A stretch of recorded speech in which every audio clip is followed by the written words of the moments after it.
told me if I didn't debate in this exhibition, then he'd outsource my job at Rollins. So on behalf of that, I have to debate tonight. First off, I like to thank my colleagues here from China. Please give a round of applause.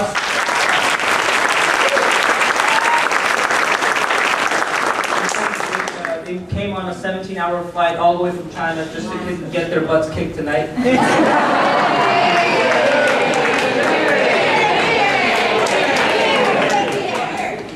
First off, I like to give a line-by-line statement of what they said and basically, like my partner, deny everything they said and prove that it's invalid, and then give you our philosophical preference on this debate.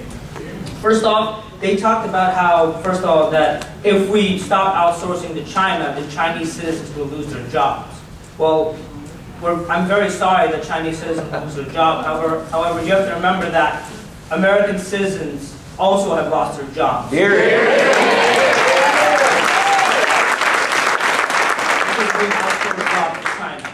So in order to get these jobs back, we're not saying that they're under this false pretense that we're going to stop trading with China. And that's why they brought up that globalization thing. And I agree with them that globalization needs to continue on in this world so we can interact with other nations. America does need China, China does need America. We're not saying that we're going to stop trading with China. We're just saying that we want to stop outsourcing to China. There's a big distinction between those two. We'd like to point out that although Chinese citizens and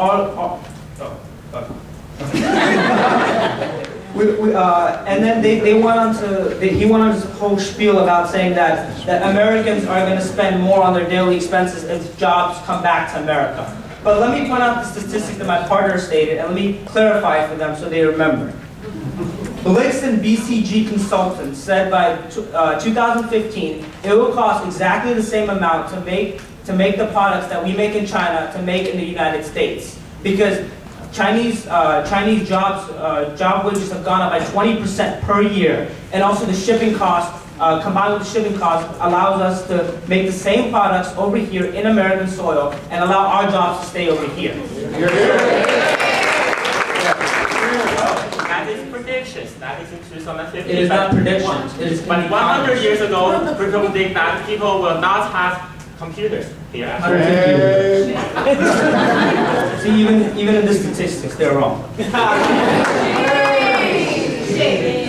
So as I was saying, it's going to cost the same amount to make it over here. So we propose to stop outsourcing and keep our jobs where they belong, and that's in America. Now say somehow some miracle happens and they win on the pragmatic debate, which we've already won. But say they win on the pragmatic debate. I'm going to give you a philosophical debate which grounds our basis for this argument, and we're going to show you how we win on the philosophy of this debate. I'm sure all of you are aware of John Locke, and John Locke wrote a book, and it's called The Treatise on Civil Government, and he basically stated that there's two obligations that the government has that it needs to provide for its people. The first is charity. How does the government provide charity? Well, we know welfare, social services, etc. You get the point. The next way the government needs to provide for its people is through justice. And how do... Oh, sorry, it's through security.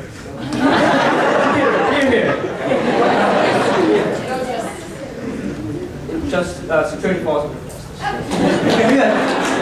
Anyway, and the government does this by providing four things, especially for the corporations. This is my announcement on the corporations.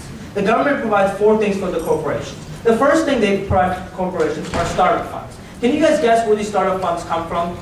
From our taxes, exactly, all right. They come from our taxes. Okay, so we give these corporations startup funds, whoever needs it to start up from our tax money. Okay. And then we allow companies like Nike, and you can take any company, we give them tax breaks. Can you guess where the money for this tax break come from? Our taxes. Okay, so that's two out of that, okay. And then we go a step further and we provide these companies with subsidies. Can you guys guess where these subsidies come from? Our taxes, okay. And then, when we give it all this tax money to these companies and somehow they still fail, like if you guys remember in 2009, General Motors and Chrysler went bankrupt and the government had to bail them out. Do you know where that money came from? Our taxes, okay. So now we've established that the whole point of this is that we pay for all these startup funds, tax breaks, and subsidies, and if they fail, the bailouts. But say that they don't fail, like companies like Nike, who obviously are prospering everywhere. And as you can tell, companies like Nike, the government invests in these companies, so they don't give them the money, they invest in them. They invest in them because they want once they start growing, they want them to put jobs back into the American economy. They want them to invest in the American economy and basically fulfill the obligation that they have to the American government, because the government provides with all these tax breaks and subsidies, etc. So we've given all of our tax money to companies like Nike, and they decided to ship all their jobs overseas. So what does this do? They shy away from their obligation. They basically want the benefits of it, but they don't pay the dues.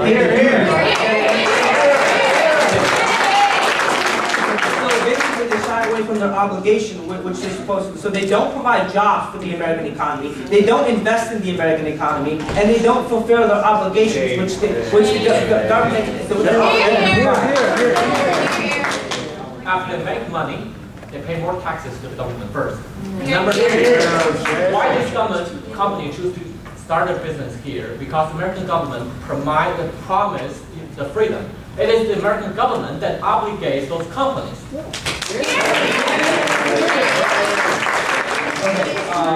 He's talking about freedom, and I don't know if he's going into an Adam Smith type capitalist system or like a capitalist system we have right now. Because I feel like they have there's a distinction between the freedom he's talking about. The freedom that he's talking about was when in the 1930s when the Great Depression happened, and when we didn't regulate anything on these companies, and basically they brought us to a big depression, and the government had to bail them out. The government has these regulations in place, and we're not saying that we're gonna like change these companies and tell them to work here and work there. That's not happening. All we want them to do is bring the jobs back to America so they can fulfill their social obligation.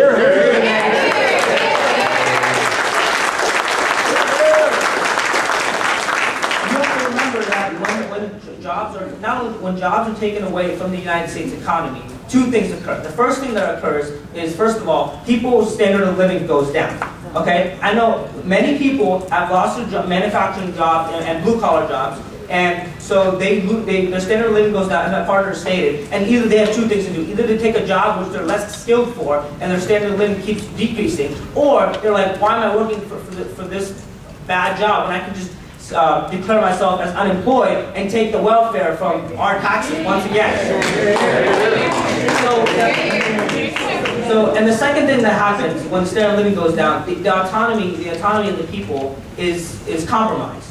You have to remember that people are free-thinking adults, and when we have jobs, we can fulfill our obligations to society. We can vote. We feel like part of the community. We can take our kids to YMCA, whatever the case may be. But if but the point is that we fulfill these obligations to our people too.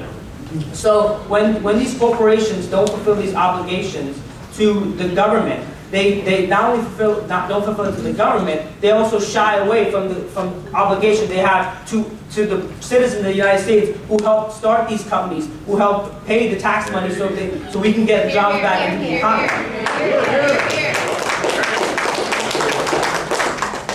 And on that note, I'd like to finish up my speech by saying that that we should bring jobs back into the United States and still maintain a healthy relationship with the Chinese by continuing to trade with them. And so, for all of those reasons, you should vote for the opposition. Thank you.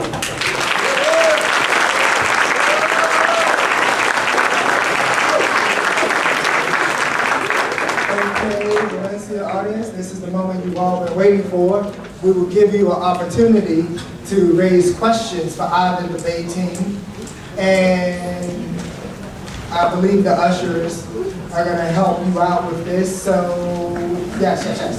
Grab a microphone, If you have a question for the debaters, so what we'll do is take a pause, allow you to raise a question for the debaters, form a line on that side, I guess, and on this side. And Melissa and Chastity will take your question, raise the question for either team,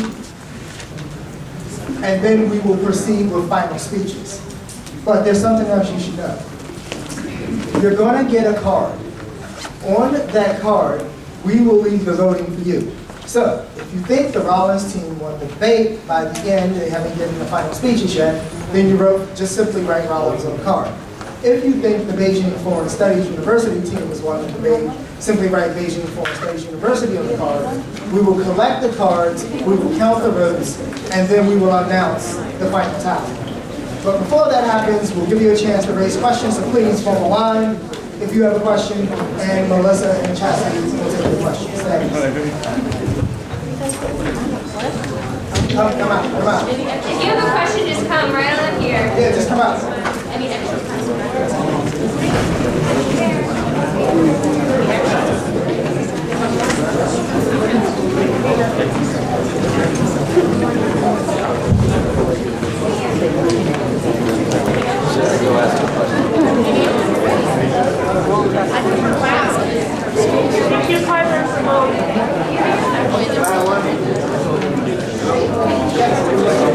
First, I want to thank both debate teams. Thank you for giving us the privilege to witness such an intellectual debate. To the Chinese team, I want to admit that we do have a core value in freedom, but we also have a core value in free trade and fair trade. Right? To the Rollins team. You mentioned how we are suffering economically because of outsourcing. But once upon a time down ago, we were able to withstand that because as innovators of the world, we were able to produce skilled jobs. And we could stand losing unskilled jobs. But as we fail academically, now we're here fighting over the crumbs.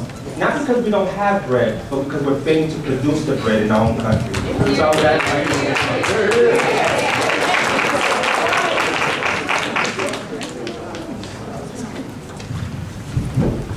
All right. First of all, I'd like to say that's an awesome question. But I believe that actually you're incorrect because we are the leading innovators of the world. If you just look at Silicon Valley in California, we have Apple, we have Microsoft, we have so many companies, and they produce thousands of products every single year. And they do employ a lot of people. So I believe we have a lot of educated people who innovate and make products. That's not where we're failing. Where we're failing is that we have 310 million people in this country, 320 million if you count all the illegals. And everybody needs a job, and you can't have everybody working in the service industry. We need manufacturing jobs too. And when those manufacturing jobs are going overseas, to China, people are losing out, and then they just don't have money to enjoy life anymore. And that's what we're arguing for. We need to keep those jobs here so we can have both the innovation and the manufacturing in the same place. So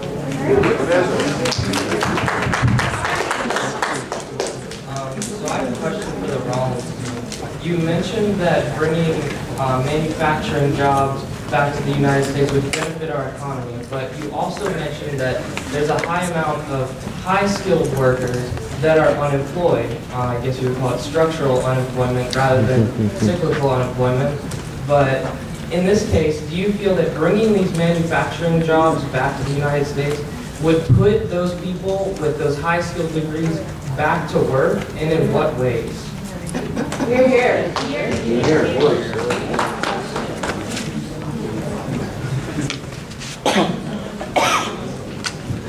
Thank you for your question. I'd just like to point out that when we allow these jobs to come back into the United States, we allow for more companies, more factories to be developed here. And when there's more factories, then there's more innovation in the United States. So we have to remember that when we have more workers working in the United States, then we can also innovate more. And when there's more innovation, the people that we talked about who are skilled workers or skilled at their job can innovate, while those manufacturing people who aren't as skilled can manufacture the jobs here.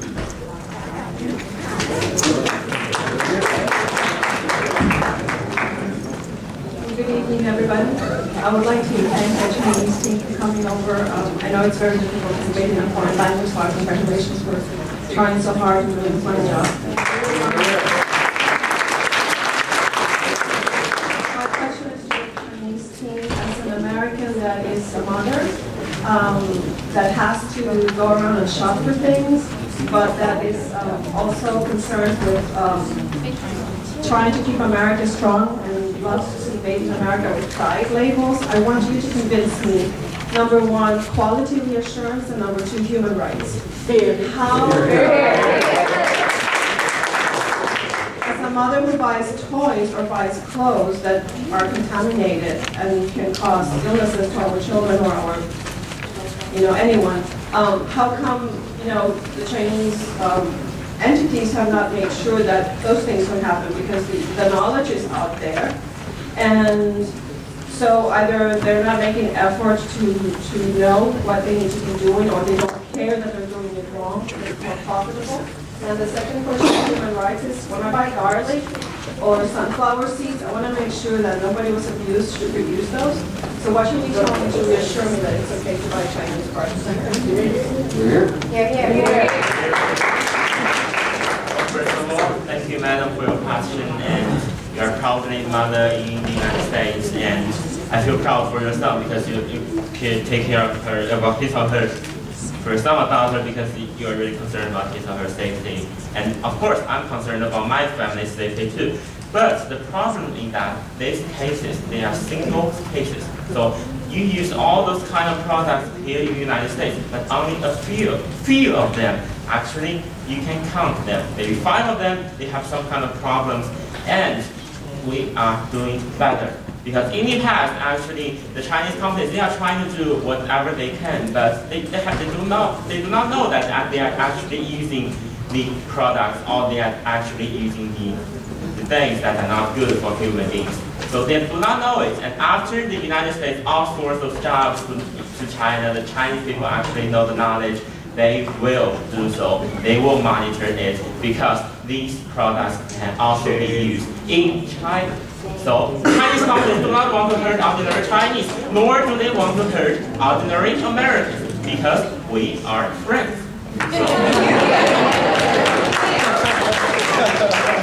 So the quality assurance, I can assure you, the ordinary Chinese companies, Chinese citizens can assure you, and all the Chinese companies can assure you that we are doing everything we can to eliminate these things from happening. We are trying everything we can to guarantee the quality of Chinese products, because we want the world to know that China is a place for good products.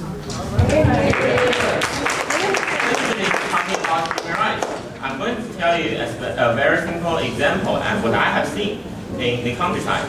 Because you mentioned about those garlic things or those onions, and you are worried that those farmers were being abused. But actually, these farmers, they grow the garlic, they grow the onions by their own. So these farmers, they actually, every day they just go into their field, they just pick up the garlic, pick up the onions, and then they show to their shops. So there's no reason for you to worry about human rights, because they're actually doing their own job.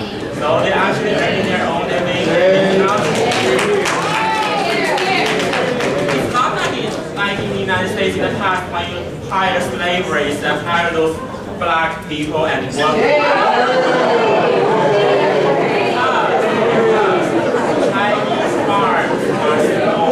Chinese farms are much more smaller than American farms.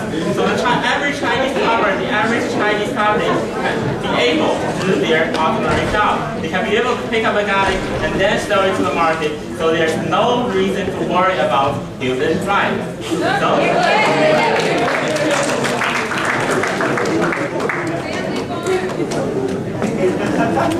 Good evening. My name is Felicia Walker, and I have a question for the team. In the United States, as a single black mother, I want to know what's the guarantees that the corporations are for the people?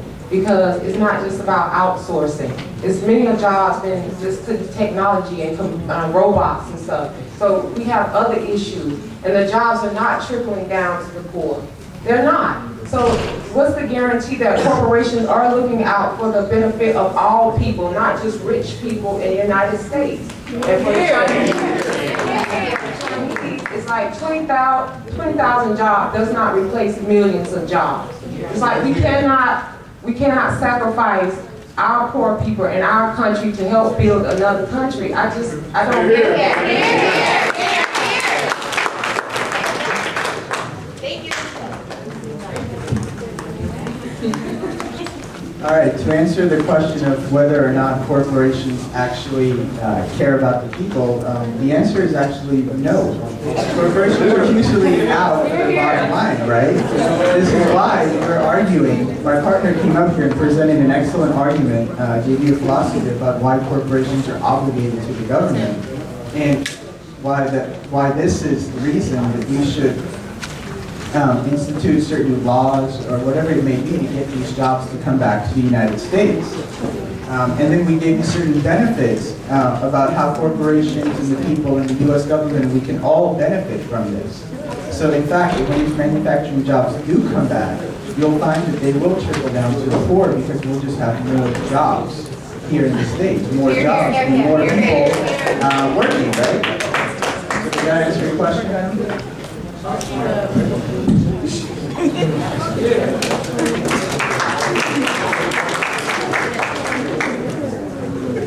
Thank you, madam, for the question. I will answer this question with 3 points.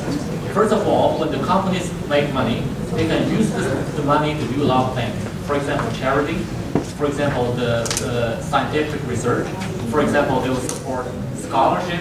As far as I know, Walmart have this problem related to scholarship. So when the children go to college, they're going to get benefit from the money that companies gain from outsourcing. And the other 2 points is related to China's development. I want to provide you some statistics that to show that China's development will benefit Americans, economy. When Chinese people get richer, Chinese government get richer, they will import more and more American products. In 2012, in March 2012, China, the total U.S. export to China has first time has been over $100 billion US, and China has become the 3rd largest U.S. export market behind Canada and Mexico. And in 2010, the jobs American exporting to China has created over 576,000 jobs, including like store construction, transportation, wholesale, and retail sales. And for the other reason, there has been a tendency in China that more and more Chinese companies choose to invest in the United States. For example, like Haier, for example, like Lenovo, for example, like Digital Li-Ning. These are just examples. We know that in 2005, Lenovo purchased IBM's personal computer division, and now it has become the fastest growing PC company in the world. And I can tell you that it has created over 20,000 jobs in only California. So in the future, this tendency will continue, and more Chinese companies will come here and invest, and there will be more and more jobs back to America.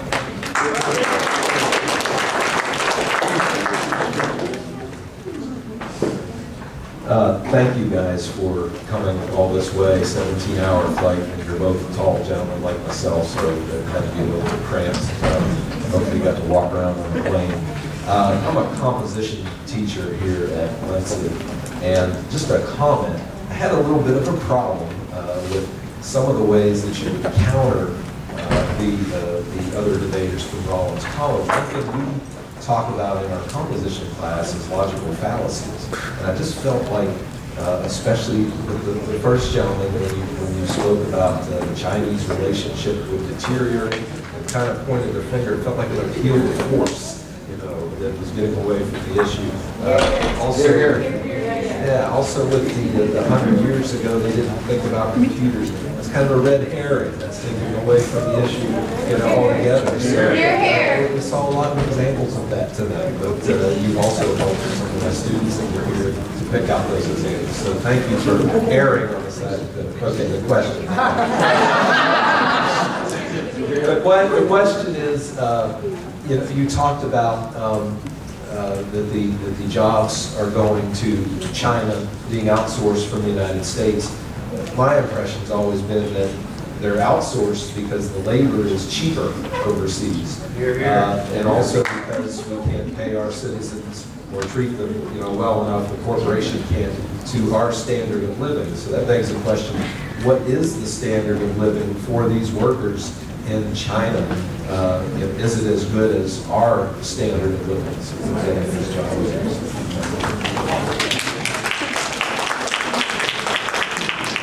Well, first of all, thank you, Professor, for your comment. I do admit that there are problems, but I'm a sophomore, so I have to suffer more in order to be a great debater. So I accept your comments and your advice, and I will try to improve this. Actually, I'm going to tell you how those workers are actually working in China, because you asked about working conditions. Yes, I bet all of you know about Foxconn, a very famous Taiwanese company, which Apple company actually outsourced nearly all of its production lines to Foxconn. And Foxconn actually has nearly 14 factories, which employ millions of Chinese. And in Foxconn, they have swimming pools, they have libraries, they have snack bars, which is exactly like Google headquarters here in the United States, in California. So these workers, they actually enjoy a great life, but because they are Chinese workers and we Chinese, we usually work hard to make a good living. So these workers, they actually work very hard. They work long hours not because they are forced to, it is because they want to make more money to support their own family, for their mothers, for their sons, so that they can lead a better life. So, that's it.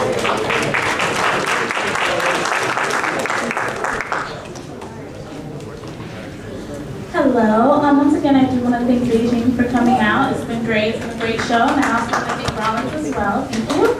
My question is for Beijing. I do want to know, because you defined outsourcing as Americans not typically losing jobs. However, you did imply that if we stop outsourcing to China, they're going to lose their jobs. And I would like to know, and I think you implied that it's important for Chinese to keep their jobs first. And I would like to know, why is it that in China it's more important that they keep their jobs over there as opposed to America? Because why is it that our jobs are not as important? And if you don't think that, please feel free to verify.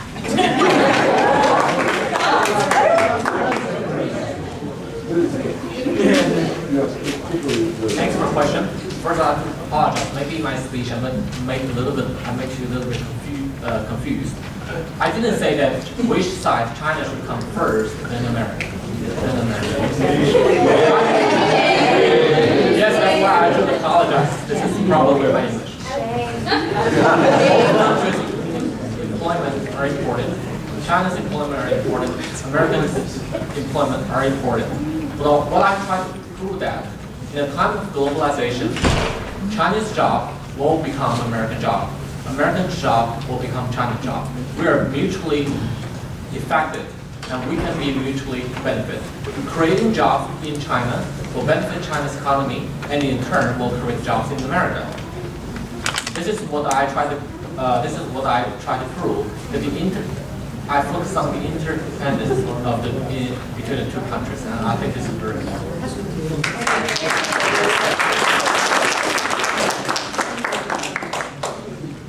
Hi guys. I'll say it again. Thanks for coming. I came last year. It was amazing. Rollins dropped it last year, so Beijing hold on tight. But my question is basically, I hear a lot about saving money and way of living and all that. But my thing is it quality that's more important or quantity? Because if we export or outsource to China, yes, we get a lot because they have a lot more people, they have a lot more factories, but it's the quantity. Because like my gentleman around me said, we don't even know how to make a shirt. And the thing about it is everything in Walmart is made in China. But it's not, if the shirt rips, I have to go make another one. That's more jobs in China. So what is more important? Is it quality or is it quantity? That's for both of you.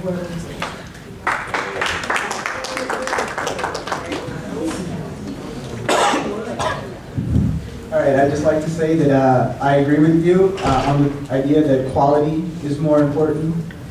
We should, those jobs should be here, that we should make those t-shirts here in the US instead of in China. I think we can do it. I don't think it's very hard. We invented the iPod, you know. Hear, hear. So I think we can sew a shirt. I hope that answers the question. Thank you. Hear, hear. Well, talking about the iPods, I want to ask very simple question. 5 years ago, you had iPods, and maybe the older generation. Now you have a newer one. Do you find any defects, or do you find there are any problems? Actually, not. So, the Chinese products, they make really good quality, right? Yeah, the Chinese products, they have a good quality. iPhone and iPad, they are made in China, but they have great quality.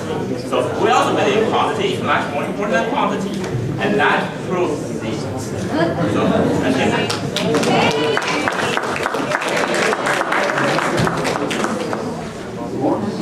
I'd like to thank the gentleman from Beijing. Actually, the young lady stole my first question, but I'm a history professor, so I always have more on the sleeve. My question to you is, you criticize the fact that we have regulations and how those were against their freedom. So those regulations were our protection. And we as Americans have learned slavery is bad, regulations are needed.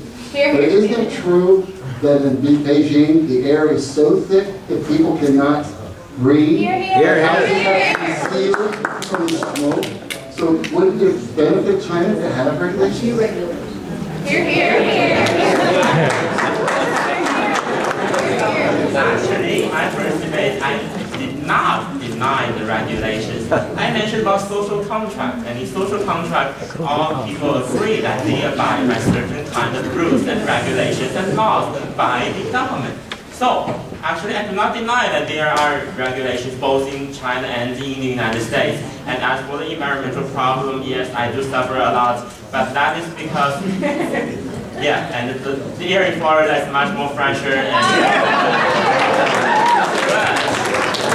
But remember, London actually has a smart during its industrial process. So China is actually developing, and actually this problem are common, and we're doing everything we can to solve it.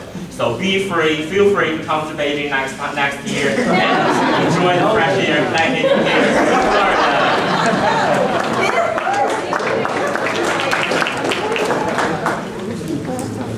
Hello, I just want to thank you for your time here tonight, and from Rollins College. You know, I really can understand where you're coming from, because I'm actually the president of student government on Valencia's Winter Park campus. So I can see, you know, all sides of the issue. You know, you think that manufacturing jobs are important to Chinese workers, and that's important to our markets as well. But if any of you have ever been to Winter Park, chances are you've gotten stuck by a train. And a lot of us like to take that for granted. You know, trains, they come and go, they carry things, they carry people. Nobody really knows what. But when we're talking about the roots of America, I think we're forgetting about the transportation industry.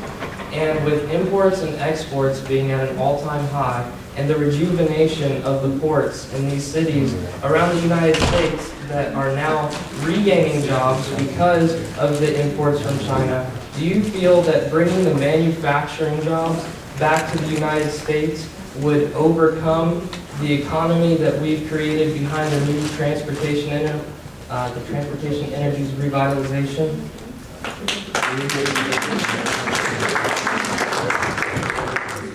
No, we believe that bringing those jobs back to the U.S. and manufacturing products here will actually keep the revitalization going, in fact. And the reason is that the revitalization is because of trade.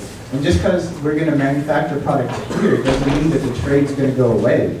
Other countries are still going to buy those products. And they're going to have to be shipped through the ports of LA and New York. So no, I don't think getting rid of outsourcing is going to hurt that. Revitalization is going to help it. Hello, thank you for coming all this way. Good job, both of you.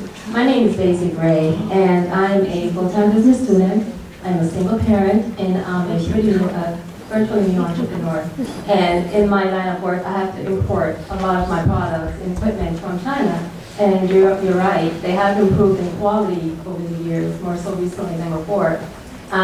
You guys have stated that China was the third largest exporter in recent years.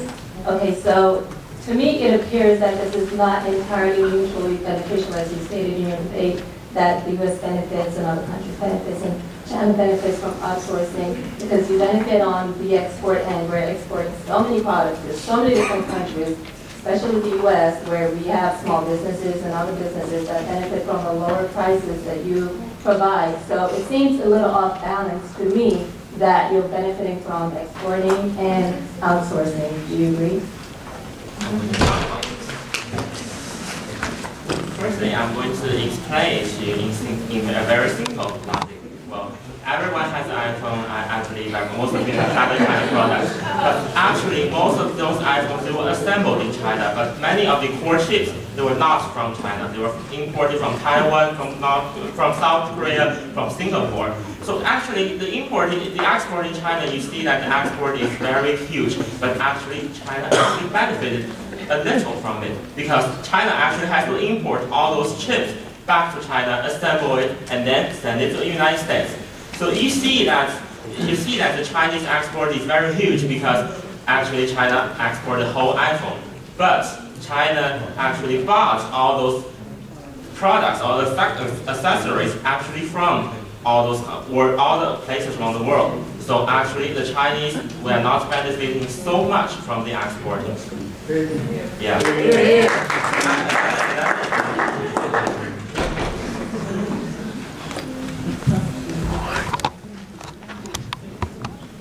Hi, I have one comment and then a question for the Rollins team. My name is Barbara Frazier. I am the Internship and Workforce Services Director here at the college. And I'd like to give you a website. We do have some jobs here that are unfilled that I would love to fill. And that is www.valenciacollege.edu/internship. Please take advantage of internships, take advantage of the jobs that are in our system.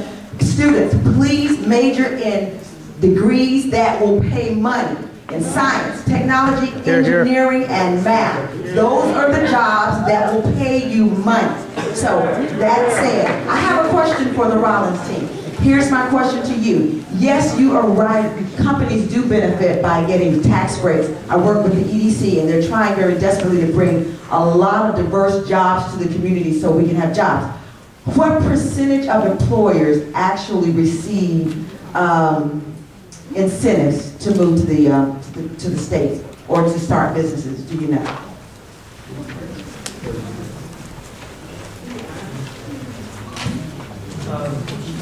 Repeat the last part. Yeah. What percentage of employers? I know employers do receive incentives to come here. They do get discounts or whatever.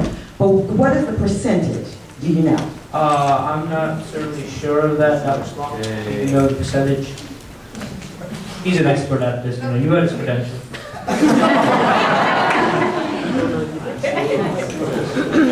Yeah, as the adjudicator, just point of information, clarification. I'm not exactly sure what the question is, because you said what percentage of employers are receiving tax breaks to? Yeah. What percentage of from tax credits to do what? To start businesses. Oh, yeah. I don't know. I mean, but think about it this way. I know.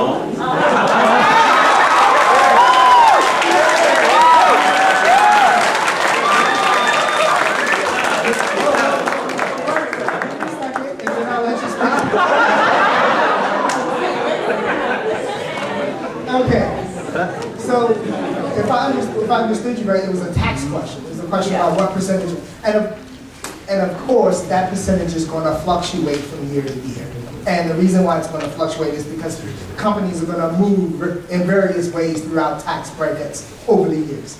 So let's see how Warren tell us the numbers. I'm not going to talk about numbers. I'm going to talk about the website called whitehouse.gov. So actually log on it every day to check on information that actually Obama has put a post there to talk about tax incentives and you can look it up here because you are the American citizen, and you should pay more.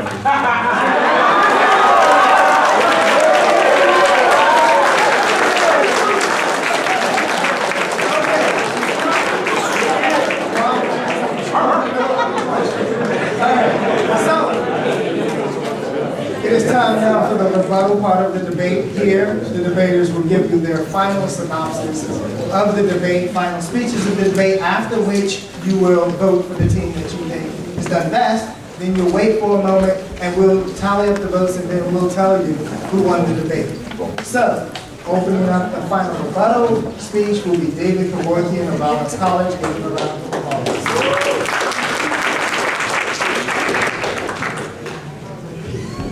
Thanks everybody, you've been a great audience. And definitely thanks to the Chinese team. This has been a great clash, and I'm honored to be here and debate you guys. Alright, so I'm going to give you 4 reasons why we, the opposition, won this debate. The first reason is on the topic of jobs. So, what did we tell you about jobs? We told you that if we stopped outsourcing, we would bring them over here to the United States. And when we bring them over here, we benefit both corporations, the government, and the people. Because how do we benefit the people? Well, people are going to get jobs. And when they get jobs, they're going to have money, right? So they're already in a better position than they are now. Then they're going to pay more in taxes to the government. Now the government has more money, so they're better off. And then when the government has more money, now they have more funds to give corporations, startup funds, as my partner told you about. So now corporations are better off because they're getting more money from the government, and that's good for us as a whole because then we can have more small businesses flourish. Like that lady that came up and told me she was starting something new here. This is how we're going to benefit her. So off to the second reason why we, the opposition, won this debate, and that has to do on the argument of regulations. So we told you that in China they don't have as many regulations as they do here, and I gave you the example of Mattel, the toy company, which ended up selling toys with lead paint on them. And of course, in the United States, lead paint has been banned for many, many years. But unfortunately, this isn't the case in China. So look at how we help both people, governments, and corporations because of our regulations. Shame. Here. Thank you. All right, so first of all, people benefit because you don't have to worry about buying a toy that might hurt your child. So we've already benefited human rights in this case. That benefits governments too, because if our government doesn't have to worry about scandals like this erupting and having to file all these claims and take care of all these people, they're better off. And they're not embarrassed in the news. And corporations, of course, benefit because, as you can imagine, Mattel got lots of lawsuits. They were stuck in courts. They had to pay all these people money. They were embarrassed. Their sales lost. So look at how we benefited all these 3 people because we brought jobs here where we actually have regulations on it in China. And the third reason we won has to do with my partner's case. He came up here and he gave a sweet, very nice outline about our philosophy. And he talked about how corporations are obligated to us. That they have obligations because it's our money that helps them survive. We're the ones that bailed them out. And now they're taking jobs in China? I mean, that's not what I signed up for as a student. I signed up to graduate and to actually have a job. That's what you guys are here for, right? What do you want to do? You want to graduate and have a degree and no job? Of course not. And because these companies are obligated to us, the people, they need to keep their jobs here. In order to fill the John Lockean obligations of charity and justice.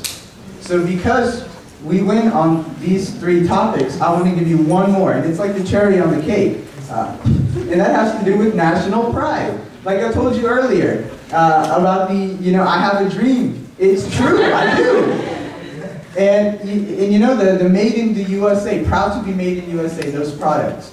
That's great, and it makes us feel better. And the more there are in stores, the better it is for us, because as I told you in outlines 1, 2, and 3, the more stuff that's made in the US, the more we benefit, the more money we have, the more money our government has, the more money corporations have. And this all is a circular pattern, and our economy grows, and we can live better lives.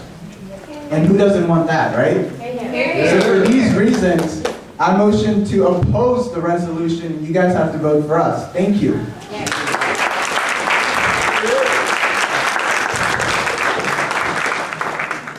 Okay, finally, to wrap up the debate portion of tonight's exhibition, we have Wang Zai Shui.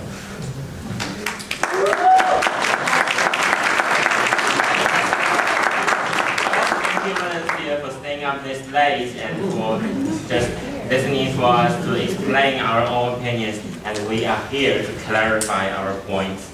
Well, firstly, the opposition side actually they said that they are going to deny everything I have said. So doesn't this really sound familiar? That doesn't it what the House Republicans and John Boehner are doing against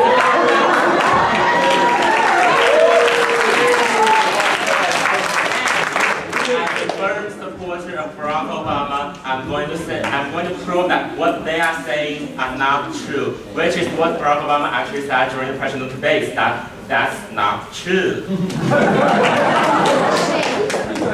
But firstly, I'm going to talk about this. They gave you statistics about the 400 employees employed in Chinese environmental regulations, which is not true because I can prove that, and every one of you can prove that. And secondly, they give you just those in 2015, and the same cost will be in the United States. But these are only just those predictions by the scientists. The scientists can be wrong. Just like the weather border. It's not a prediction. Point of order. It's not a scientist, it's consultants. It's not predictions. Anyway, that is 2015, and you cannot just predict what will happen. And I'm going to talk about this. You mentioned about rare earth, and if you say that the United States has a great amount of rare earth, but actually the environmental regulations in the United States cannot allow any company, even those American companies, to explore rare earth in the United States because that will be too environmental unfriendly to everyone. And he talked about the Barbie case, the motel case, but actually that was in 2007, and we're now in 2013, and China actually during the 6 years has been progressing a lot to have passed new regulations and will help monitor this product. So these outdated cases cannot prove that American companies cannot continue to outsource jobs to China. And one of their philosophical debates, which they are very proud of, they mentioned about social obligation. I agree, every company should have the social obligation. But if these companies do not make money, how can they fulfill their social obligation? If they want to make money, if they want to lower their costs, they have to outsource because that is the only way to lower the labor cost because you cannot lower the price of your basic products. Yeah, so that's the case. So today we're going, and they also mentioned about the national pride. But I know that America is a capitalist country, and so I'm going to ask you a question. Which is more important, the benefits or national pride? Or should capitalism consider about race, nationality? Should they consider about that, or should they only consider about the benefit and the profit they actually earn? Yeah. So, actually, our side, we prove that these benefits for the United States, it goes for every one of you and the United States government, and mostly directly the corporations, and for China, and for Sino-US relationships, and because this trend is unstoppable, because we are now in a globalized age. So, our side approved this, and one last point about they said that they want to see more products made in the USA. But of course, I have been here for a couple of days, and the only one product I found that was proudly made in the USA was actually the toilet paper I am using in my house.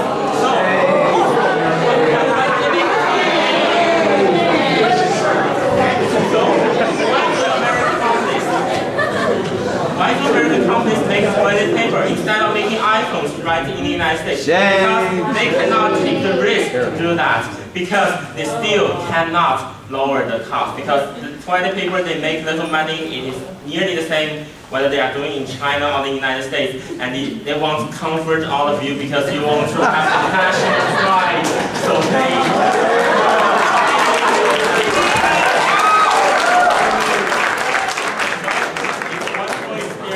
share with all of you. I have seen some of the Chinese people here and Chinese faces, and it's very nice meeting you, all of you. And of course, I got to meet honorable American citizens. I actually got to listen to what you are saying, and I'm going to tell Chinese government what you are thinking.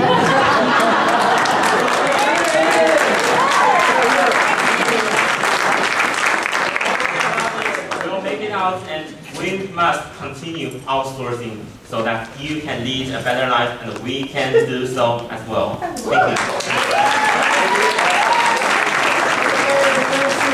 Let's hear it for Beijing Foreign Studies University.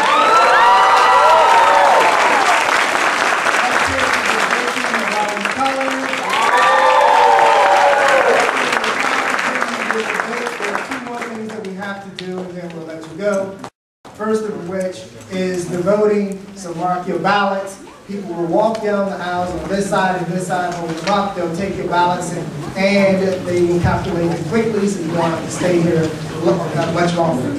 Secondly, I want to turn the microphone over to Jennifer Tomlinson, and she'll have a few words for you.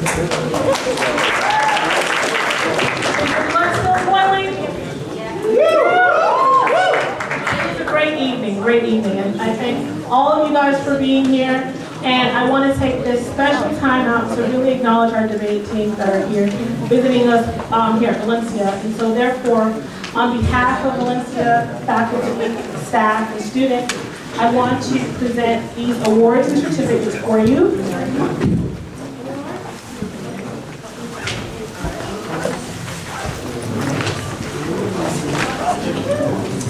So to the Rollins College Varsity Debate Team, this is a certificate of appreciation. Thank you so much for joining us tonight. We also have a few Noelle, do you mind picking up those gifts for me? We have some gifts for you to take back so you can remember us. Everything on there has our logo. Also, Beijing Foreign Studies University, I have a certificate of appreciation for you.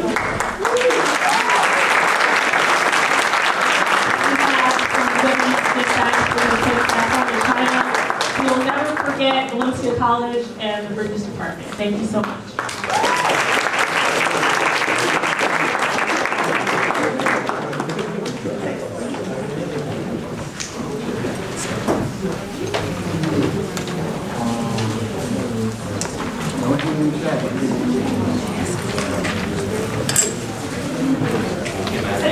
Actually, I'm going to check it out.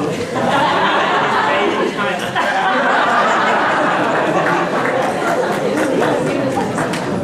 So hopefully you're passing your votes in, and we're going to tally them up right now. We have 2 people working on it for you. Any more votes? You said all the vote here. Any more votes? Pass this with me.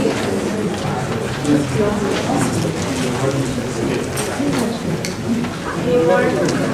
Last call, so you're not doing any voting.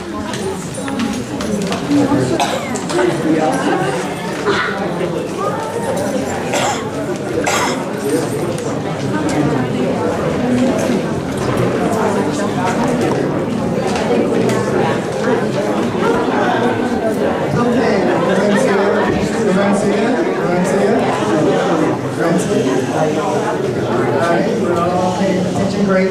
While they tally the votes, I'll give you a few comments about debate.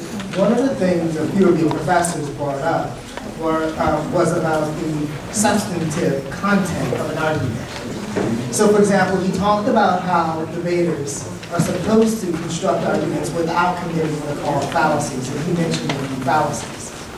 I'll give you one I think from myself. So I might argue that Dr. Eric Small is the greatest person in the room, and we know this because Dr. Eric Small says that he's the greatest person in the room, and of course, Dr. Eric Small never lies. And therefore, Dr. Eric Small is the greatest person in the room. But of course, this would commit what is called a begging the question fallacy. The begging the question fallacy occurs where an arguer reasons in a circle, or to put it in another way, where an arguer hides in his premises what he's looking to prove. In the particular argument that I gave you about being the greatest person in the room, I appealed to myself as the evidence for indicating that I'm the greatest person in the room. But of course, any evidence indicating that must be independent of myself. So we might, for example, give me a test and test you also, and use that as the standard for determining who's the greatest person in the room. That test might be a physical test, it might be an intellectual test, it might be a combination of the two. Either way, the evidence would be independent of myself, and therefore we'd avoid begging the question. So that's one thing that your professors were indicating that the debaters must watch out for when they're arguing. And debaters also did this among each other. So for example, they often talked about the evidence used on both sides, in particular the statistical evidence. So I might, for example, use myself as I did in the previous argument, and therefore not just beg the question, but also appeal to an inappropriate authority.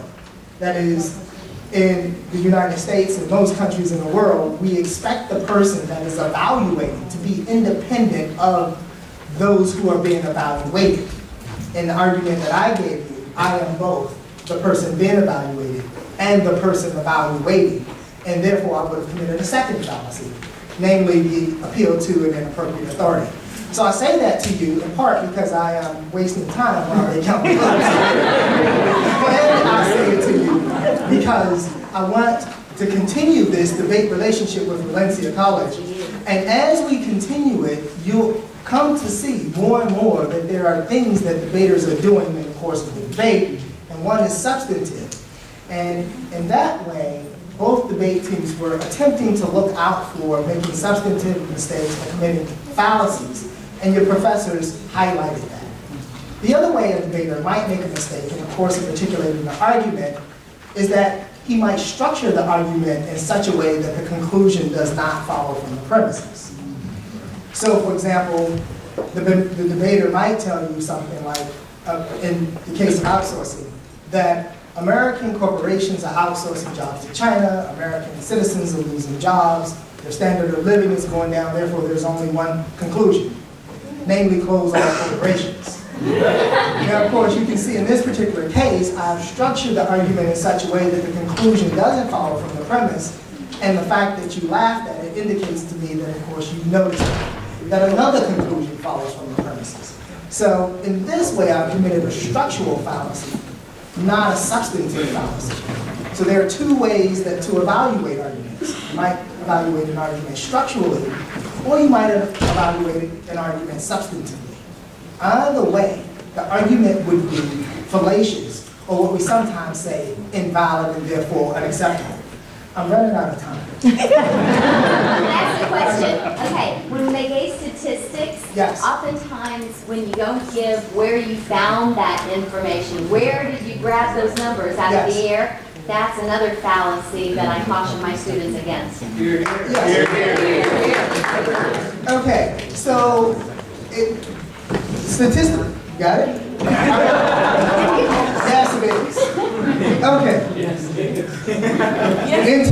In today's debate between Rollins College and Beijing Foreign Studies University on the question of whether or not America should continue outsourcing jobs to China, the debate goes to Rollins.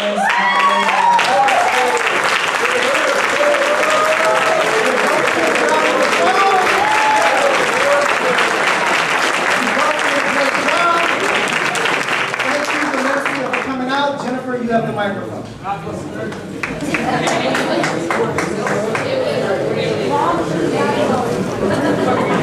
feel like I should start singing for y'all or something. No, this is it. Thank you so much for joining us. And it was a pleasure debating together in this arena. Thank you so much. Have a good night.